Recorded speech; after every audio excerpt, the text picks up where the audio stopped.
नौमीड्यते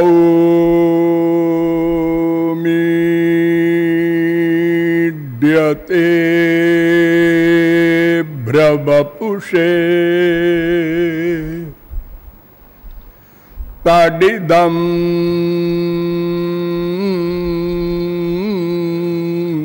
वराय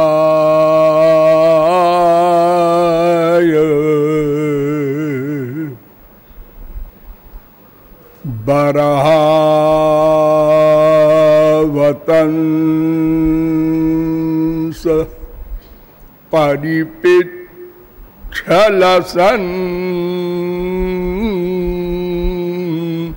मुखाय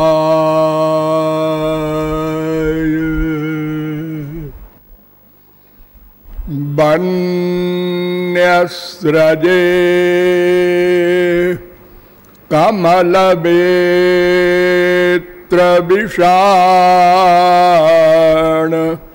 वेणु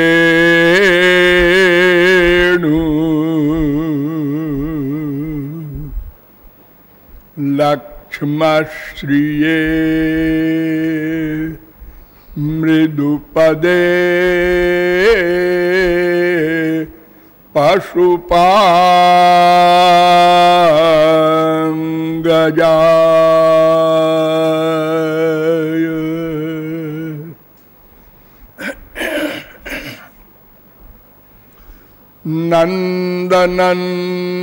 नंदनंदन पदारविंदयो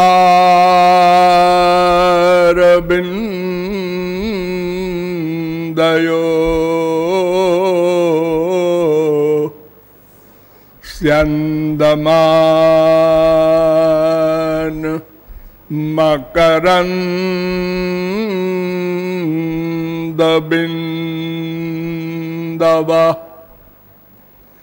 सिन्धव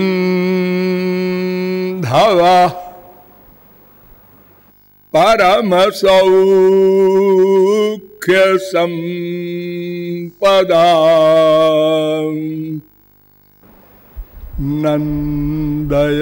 नन्दयन्तु हृदयं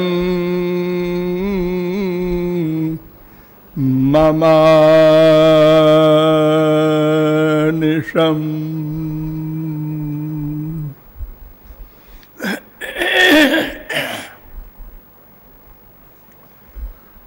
नमः कमलनाभाय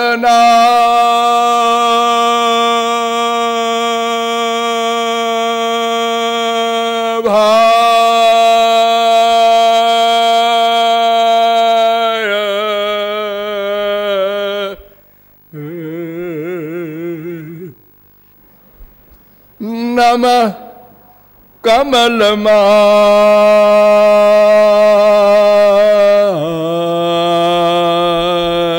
कमलमालिने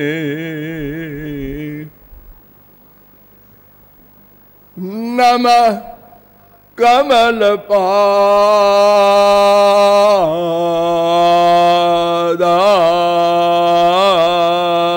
कमलपादाय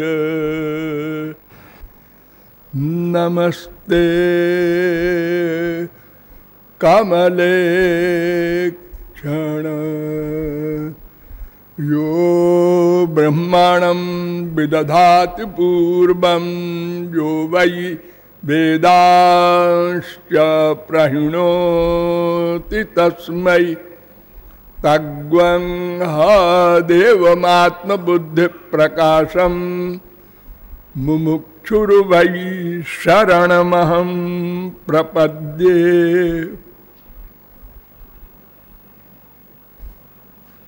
भगवत भक्ति तत्व जिज्ञासु जीवात्माओं, नियमानुसार थोड़ी देर भगवन नाम संकीर्तन कर लीजिए, पश्चात विषय प्रारंभ होगा।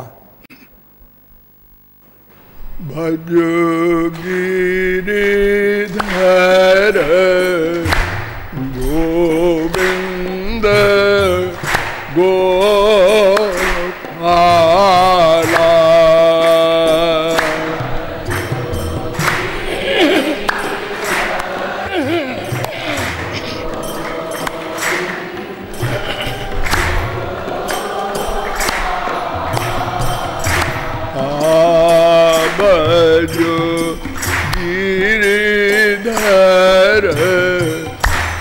गोविंद गोपाला।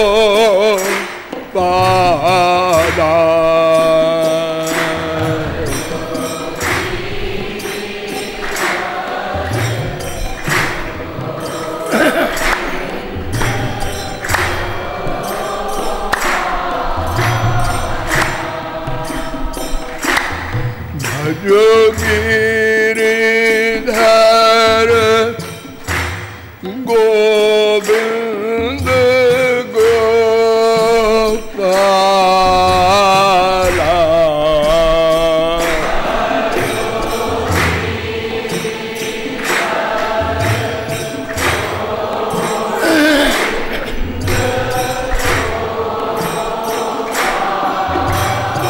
हरे भजो गिरिधर गोविंद गोपाला।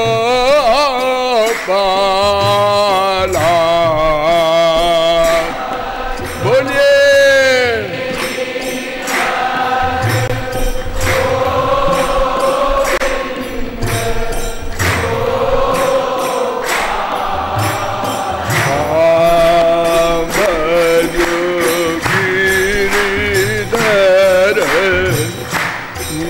गोविंद गोपाला।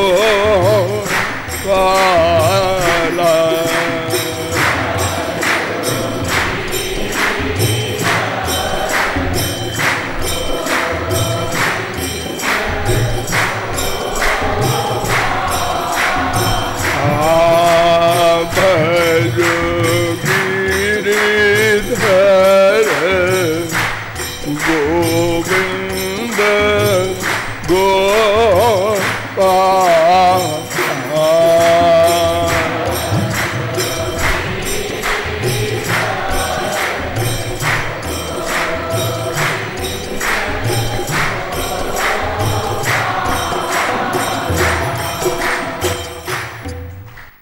लाडली लाल की।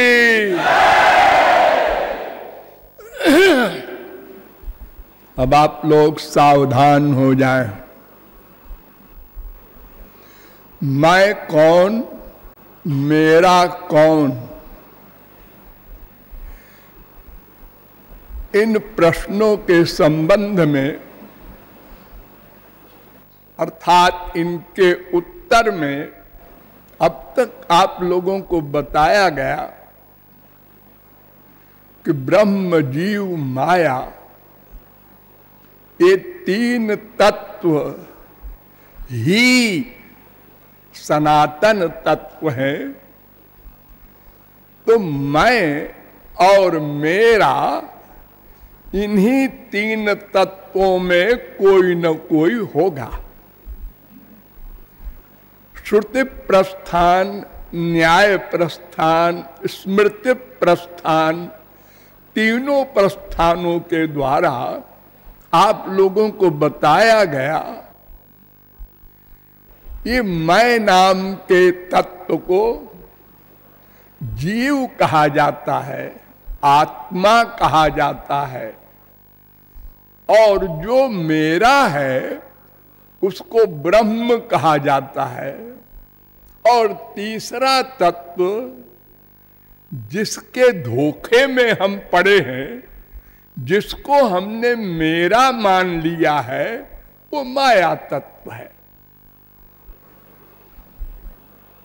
और यह भी बताया गया कि ये मैं तत्व या जीव तत्व भगवान की शक्ति है, ब्रह्म की शक्ति है,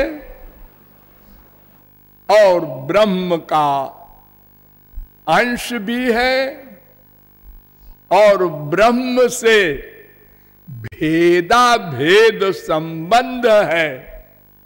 अर्थात कुछ अंश में ब्रह्म से जीव का अभेद है और अधिक अंश में भेद है।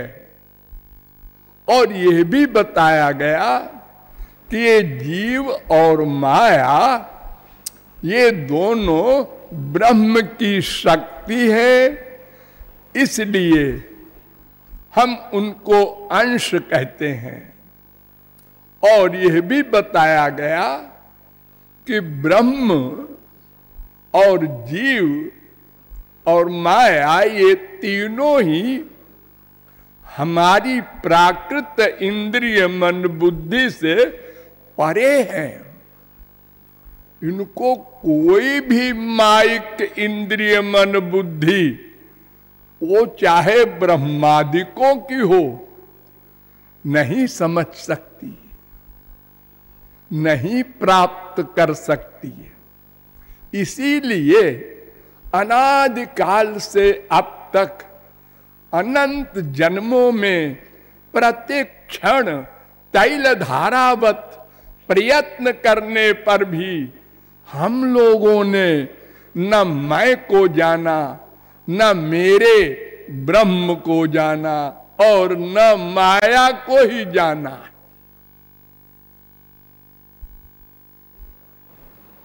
पश्चात आपको बताया गया कि वेद कहता है कि उसको जानो, माने ब्रह्म को जानो, तो मैं और माया स्वयं समझ में आ जाएंगे। और उसको जानने के लिए वेद का ज्ञान आवश्यक है।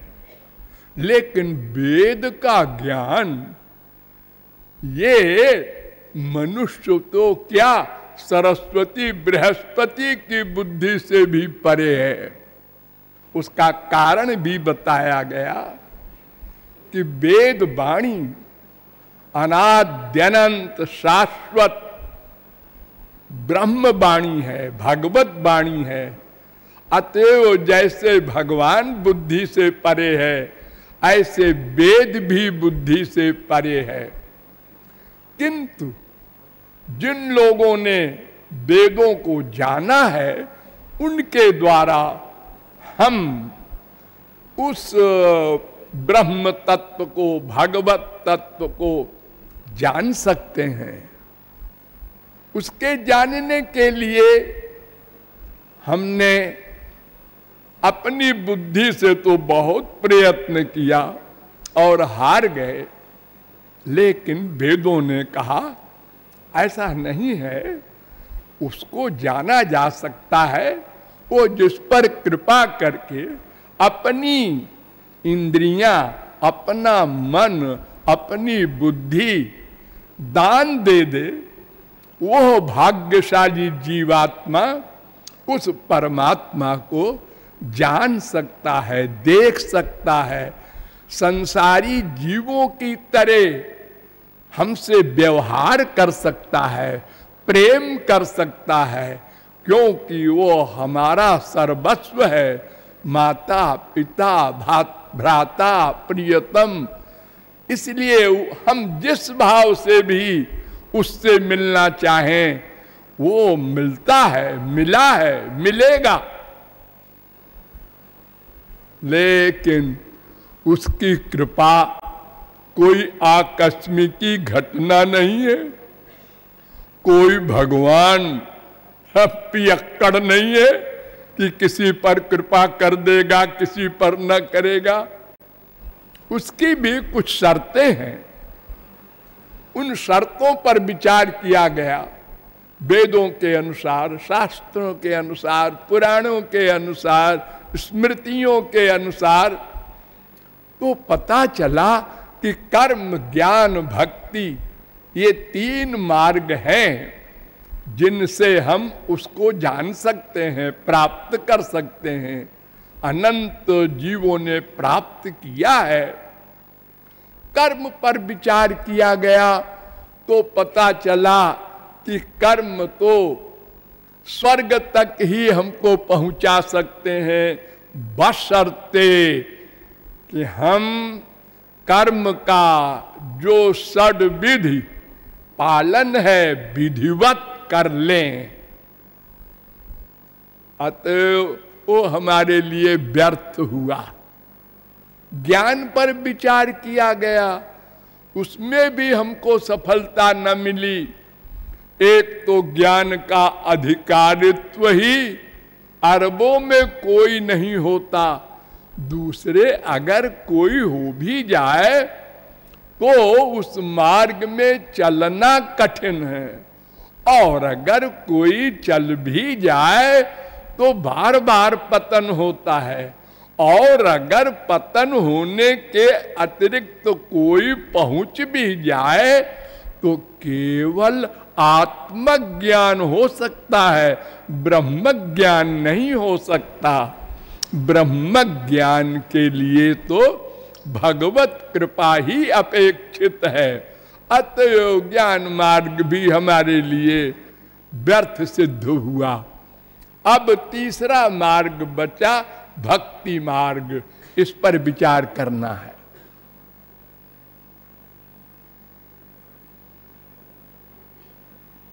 देखिए, किसी भी उपाय के निर्णय के लिए 5 प्रकार होते हैं, उनको पहले समझ लीजिए।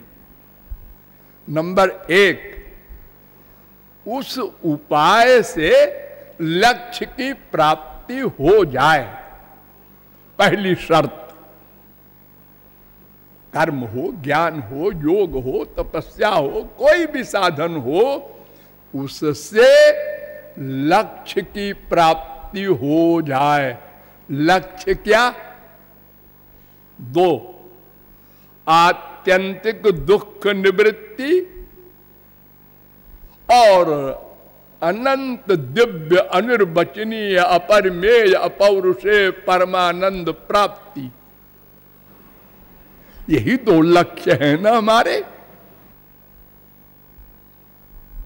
अर्थात माया निवृत्ति और भगवत प्राप्ति, ये 2 लक्ष्य प्राप्त हो जाए जिससे